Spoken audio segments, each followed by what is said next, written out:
เอาสบายดีเนาะหมู่เพื่อนFCตอนสาวๆเหมือนๆเนาะทุกคนนี่เนาะมาจอบงูแล้วก็มาจอบเบ็ดทุกคนเอ้ยเอาสิไปย่ามโตงเฮาเนาะเฮาเฮ็ดไหวเมื่อวานเพื่อว่าได้ป้าหน่อยไปใส่เบ็ดต่อเนาะมากับพ่อใหญ่แดงคือเก่าพี่น้องมื้อนี้โอ้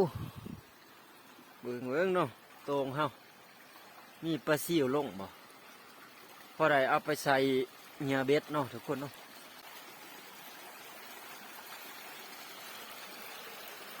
โอ้ตายเบิดโอ้คือมีดินอยู่โอ้ตายเบิดเสียดจมโอ้เนาะคือตายว่ะด่ามันแห้งได้2-3ตัวไปเบิ่งงูเนาะวันนี้เนาะแล้วก็เบิ่งเบ็ดผักเบิ่งนี่หาลังเนาะมาใส่ไว้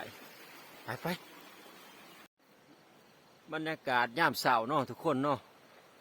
มื้อนี้บ่มีหมอกเนาะทุกคนแต่ละมื้อมีหมอกไปลุ้นกันเนาะ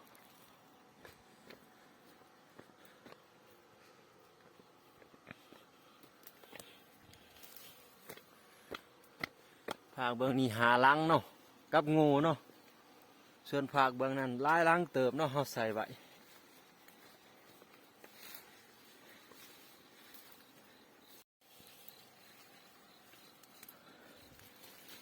สิหอดเลย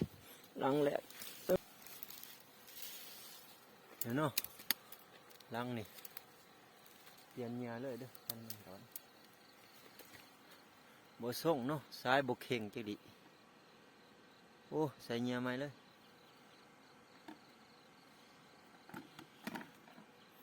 โอ้ร้อน3ลังอยู่นี่ร้อนเนาะทุกคนเนาะไปเบิ่งลังที่4นะพ่อใหญ่แดงเนาะ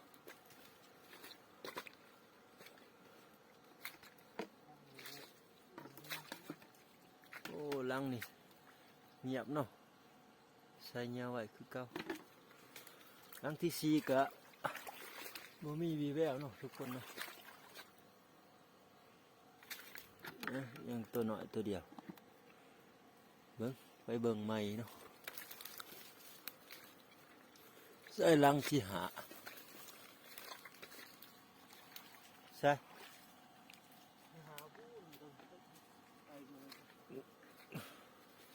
โอ้คันใด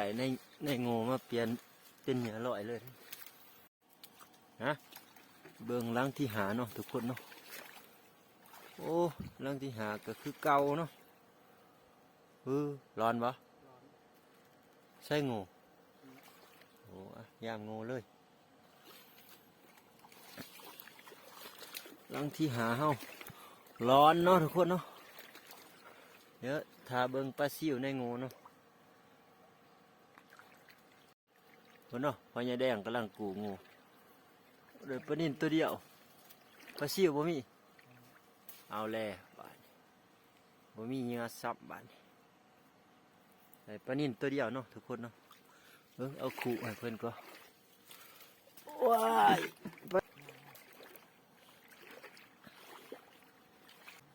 โอ้ทุกคนเลยปลาซิวกับบ่เข่าเนาะ